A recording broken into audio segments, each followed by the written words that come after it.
पाहत आहात Loksamiksha news network आणि या आहेत आजच्या सुपरफास्ट न्यूज।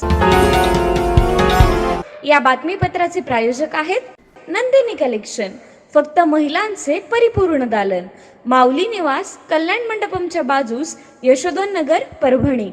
नमस्कार, मी प्रभू दिपके लोकसमीक्षा न्यूज नेटवर्क मध्ये आपलं स्वागत करतो। आपण पाहत आहात परभणीचं एकमेव बातमीपत्र Loksamiksha superfast. Red Apple exclusive MIDC परिसर परभणी। परभणी महानगरपालिकेचे शासनाकडे थकीत असलेले जीएसटीचे अनुदान 73,71,00,000 रुपयाच्या प्रस्तावाला 2 दिवसात मंत्रिमंडळ बैठकीत मंजुरी दिली जाईल, अशी माहिती नगरविकास राज्यमंत्री माधुरी मिसाळ यांनी विधानसभेत दिली आहे। परभणीचे आमदार डॉ. राहुल पाटील यांनी अर्थसंकल्पीय अधिवेशनादरम्यान गुरुवारी लक्षवेधी सूचना मांडत परभणी महापालिकेचे थकीत जीएसटी अनुदान तातडीने मंजूर करण्याची मागणी केली होती। सभागृहामध्ये हा मुद्दा मांडताना आमदार डॉ. राहुल पाटील यांनी परभणी महापालिकेची आर्थिक परिस्थिती अत्यंत बिकट असल्याचं निदर्शनास आणून दिलं। महापालिकेतील आयुक्तांसह अधिकारी व कर्मचाऱ्यांचं मागील 5 ते 6 महिन्याचं वेतन थकीत असल्याची बाब त्यांनी यावेळी सांगितली। महापालिकेकडे कोणतेही ठोस उत्पन्नाचे साधन नसल्यानं आर्थिक संकट निर्माण झालं असून त्यामुळे प्रशासनाचं कामकाजही अडचणीत आलं असल्याचं त्यांनी यावेळी स्पष्ट केलंय।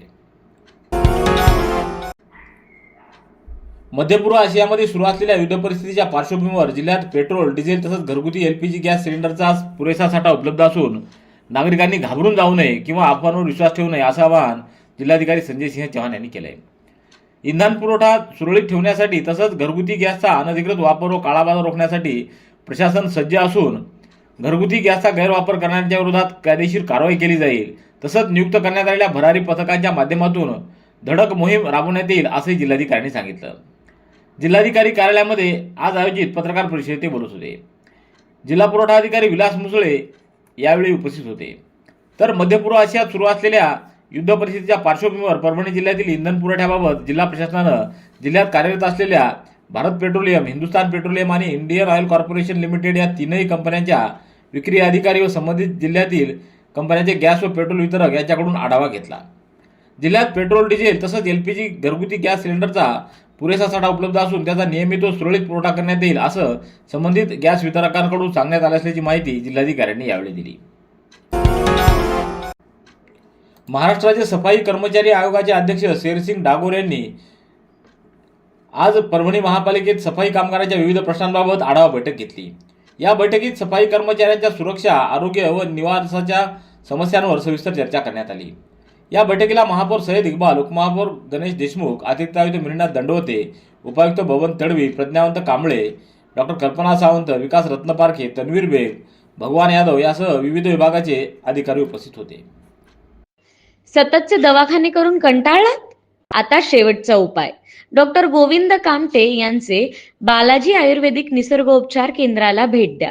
शुगर, मूळव्याध, ॲलर्जी, सोरायसिस, गजकर्ण, दमा, लठ्ठपणा, गुडघेदुखी, कंबरदुखी, वात, गाठीचे आजार, लकवा, केस गळणे, मूतखडा, सफेद डाग यांसारख्या जुनाट आजारांवर खात्रीशीर उपचार केले जातात।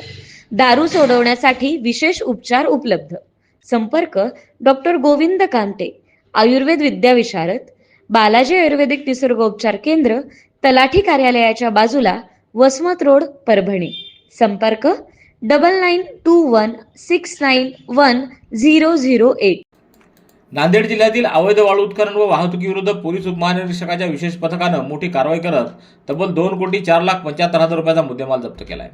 या प्रकरणी 9 आरोपींच्या विरोधात गुन्हा दाखल करण्यात आलाय। पोलीस उपमहानिरीक्षक शहाजी उमाप यांच्या निर्देशानुसार अवैधरित्या उत्खननावर कारवाई करण्यासाठी विशेष पथकाला उस्माननगर पोलीस ठाणे हद्दीतील कवडगाव शिवारात पाठवण्यात आलं होतं। पथकानं 12 मार्च रोजी रात्री 8च्या सुमाराला गोदावरी नदीपात्रातील वाळू धोक्यावर छापा टाकून ही कारवाई केली आहे। परभणीचे आमदार डॉ. राहुल पाटील यांनी परभणी जिल्ह्यातील विविध प्रलंबित प्रश्नांवरून महाराष्ट्र विधानसभेमध्ये आक्रमक भूमिका घेत अधिकाऱ्यांची रिक्त पदं तात्काळ भरावीत, तसंच दप्तर दिरंगाई कायद्याची कठोर अंमलबजावणी करणे आणि जिल्हा परिषद शाळांच्या इमारतीसाठी निधी उपलब्ध करून देण्याची मागणी केली। विधानसभेच्या अर्थसंकल्पीय अधिवेशनामध्ये आमदार डॉ. राहुल पाटील म्हणाले की परभणी जिल्ह्यात मोठ्या प्रमाणात अधिकारी व कर्मचाऱ्यांची पदं रिक्त आहेत। अनेक चांगल्या अधिकाऱ्यांची 4 ते 6 महिन्यात बदली केली जात असल्यानं प्रशासनातील कामकाजावर परिणाम होतोय। रिक्त पदांमुळे नागरिकांची कामं मोठ्या प्रमाणावर रखडत असून 5-6 दिवसात होणाऱ्या कामासाठी नागरिकांना वर्षभर शासकीय कार्यालयाचे खेटे मारावे लागत आहेत। त्यामुळे दप्तर दिरंगाई कायद्याची कठोरपणे अंमलबजावणी करण्याची मागणी त्यांनी यावेळी केली. जिंतूर परभणी मार्गावर प्रवाशांची प्रचंड संख्या लक्षात घेता एसटी बस शिवाय दुसरा कोणताही सुरक्षित पर्याय नसल्यानं जिंतूर परभणी या गोल्डन रूटवर सलग बस सेवा सुरू करून प्रवाशांना सुरळीत व सुरक्षित सेवा पुरवावी असे आदेश परभणीच्या पालकमंत्री मेघना बोर्डीकर यांनी विभाग नियंत्रकांना दिले आहेत. जिंतूर ते परभणी गोल्डन रूटवर सलग व दोन्ही बस स्थानकावर नियमित बस उपलब्ध ठेवून प्रवासी सेवा सुरू करावी अशी मागणी भाजपा व्यापारी आघाडीचे जिल्हाध्यक्ष प्रदीप कोकडवार यांनी पालकमंत्री मेघना बोर्डीकर यांच्याकडे लेखी पत्राद्वारे केली होती. त्यावरून पालकमंत्र्यांनी हे आदेश दिले आहेत.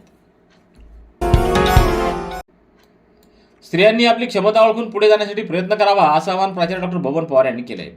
शारदा महाविद्यालयात अंतर्गत तक्रार निवारण समितीच्या वतीनं जागतिक महिला दिन साजरा करण्यात आला. या कार्यक्रमाला प्राचार्य डॉक्टर बबन पवार हे अध्यक्ष म्हणून उपस्थित होते. तर प्रमुख पाहुण्या म्हणून जिजाऊ ब्रिगेडच्या माजी अध्यक्षा व किरण ट्रॅव्हल वर्ल्ड टूरच्या अध्यक्षा किरण विलास काळे या उपस्थित होत्या. यावेळी उपप्राचार्य डॉक्टर श्यामसुंदर वाघमारे, डॉक्टर संतोष नाकाडे यांची उपस्थिती होती.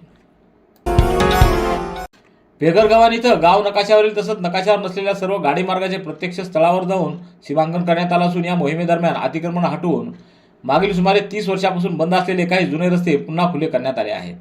त्यामुळे गावातील वाहतूक तसंच शेतकऱ्यांच्या शेती कामासाठी मोठी सुविधा निर्माण झाली आहे.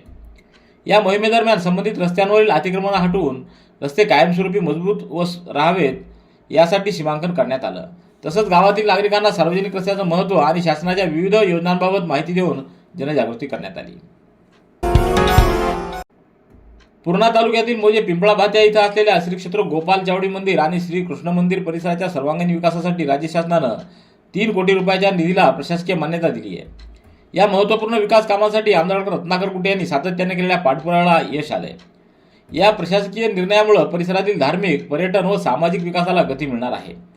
राज्य शासनाच्या प्रादेशिक पर्यटन विकास योजनेअंतर्गत या कामांना अंतिम मंजुरी मिळाली असून मंदिर परिसराचा विकास अधिक सुबक, सुरक्षित आणि आधुनिक सुविधांनी परिपूर्ण करण्याचा उद्देश या माध्यमातून साध्य होणार आहे.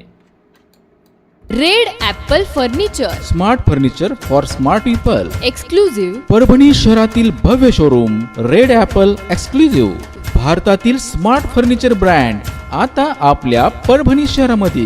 हो, आता आपल्या परभणी शहरामध्ये. या अंतर्गत ऑफिस, बेडरूम, डायनिंग, लिव्हिंग इत्यादी प्रकारचे फर्निचर आपणास मिळेल.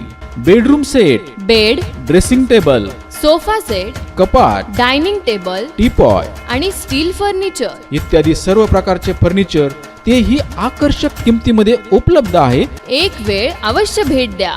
रेड ॲपल फर्निचर, MIDC परिसर, भारतीय स्टेट बँकेच्या जवळ, परभणी.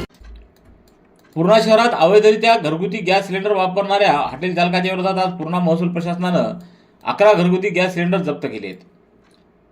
जिल्हाधिकारी यांच्या आदेशानुसार जिल्हा पुरवठा अधिकारी व तहसीलदार यांच्या मार्गदर्शनामध्ये शहरामध्ये विविध ठिकाणी धाडी टाकून ही मोहीम राबवण्यात आली. पूर्णा शहरातील हॉटेल, रेस्टॉरंट व हातगाडे यांच्यावर घरगुती गॅस वापराबाबत कारवाई करण्यात आली. शहरातील T point, doctor Babasaheb Ambedkar चौक, शिवाजी महाराज पुतळा परिसर व रेल्वे स्थानक परिसरातील हॉटेल व रेस्टॉरंट, नगर परिषद कार्यालय, जामा मस्जिद परिसर, तहसील कार्यालय या ठिकाणी व्यावसायिक प्रयोजनासाठी घरगुती गॅस वापरणाऱ्यांच्या विरोधात ही कारवाई करण्यात आली. सफाई कर्मचारी हा समाजातील एक महत्त्वाचा घटक आहे. नागरिकांचं आरोग्य चांगलं राहावं यासाठी स्वच्छतेच्या माध्यमातून ते महत्त्वाची भूमिका बजावतात. त्यामुळे त्यांना त्यांचे मूलभूत हक्क मिळणे गरजेचं असून शासन निर्णयानुसार सफाई कर्मचाऱ्यांना शासनाच्या विविध योजनांच्या लाभासह त्यांच्या कुटुंबियांच्या प्रगतीसाठी वेळेवर लाभ देण्यात यावा असे निर्देश राज्य सफाई कर्मचारी आयोगाचे अध्यक्ष शेरसिंग डागोर यांनी दिले. जिल्हाधिकारी कार्यालयाच्या सभागृहामध्ये आज सफाई कामगारांच्या अडचणी व प्रश्नांबाबत आढावा बैठक आयोजित करण्यात आली. त्यावेळी ते बोलत होते. यावेळी जिल्हाधिकारी संजय सिंह चव्हाण, मुख्य कार्यकारी अधिकारी लतिशा माथुर, सर्व नगरपालिकाचे मुख्याधिकारी, विभाग प्रमुख आदींची उपस्थिती होती. परभणीच्या श्री शिवाजी पॉलिटेक्निक इन्स्टिट्यूट इथं महिला सक्षमीकरण कार्यक्रम 11 मार्च रोजी संपन्न झाला. हा कार्यक्रम प्राचार्य डॉक्टर शाहीर ठेके यांच्या मार्गदर्शनाखाली प्राध्यापक वर्षा जाधव व प्राध्यापक रसिका चौधरी व महाविद्यालयातील विशाखा समितीच्या वतीनं या कार्यक्रमाचं आयोजन करण्यात आलं. अध्यक्षस्थानी प्राचार्य डॉक्टर शाहीर ठेके यांची उपस्थिती होती.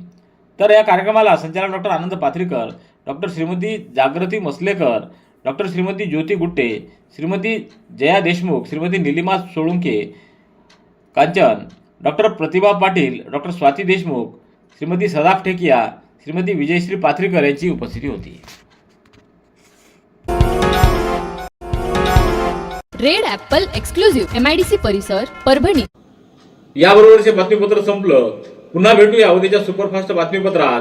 पाहत रहा लोकसमीक्षा. तुम्हाला हे बातमीपत्र कसं वाटलं याबद्दल आपली प्रतिक्रिया नोंदवा. दररोजचे अपडेट्स मिळवण्यासाठी लोकसमीक्षा चॅनलला सबस्क्राईब करा. धन्यवाद.